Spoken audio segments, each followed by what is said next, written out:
بين الحقيقة والسراب نلقى الأحبة والصحاب، أحفاد عثمان هنا بالشوق نفتح كل باب. واستقبلت بدر السماء بوجهها فأرتني القمرين في ليل معه.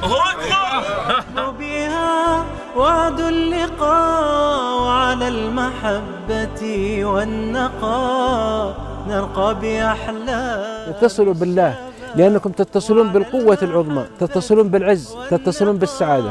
بسم الله الرحمن الرحيم. هي في الحقيقة رسالة إلى أبنائي وبناتي الذين أحببتهم. أنتم نور الحياة. حديثي إليكم موجه بإذن الله من قلبي ليصل إلى قلوبكم.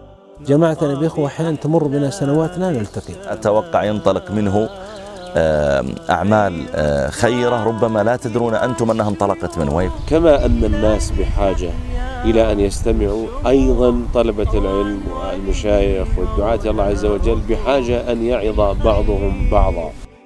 وتعارفنا أكثر وتشاورنا فيما يصلح للمسلمين ولأنفسنا ولإخواننا. ما كنت أتمنى أن تضعني في هذا الموقف.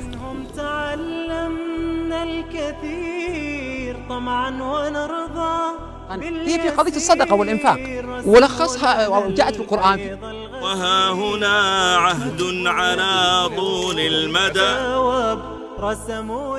وطارق الفضل الحواس نسبته. أنا ترى يقرأ من ذهني ما دريت يا إخوان، والله لو تقرون خرابيش أصابع دجاج في طين.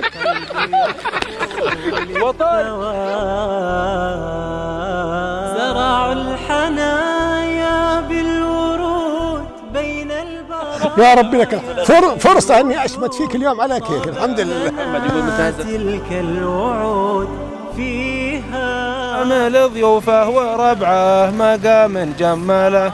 هذا جنوب يا حبيبي.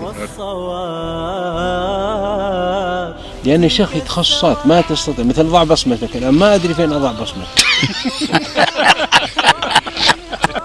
العريفي فنجم في سماء هدى يضيء للخلق من بدو وحضار. ونعم يا سلعة الرحمن لست رخيصة بل أنت غالية على الكسلان.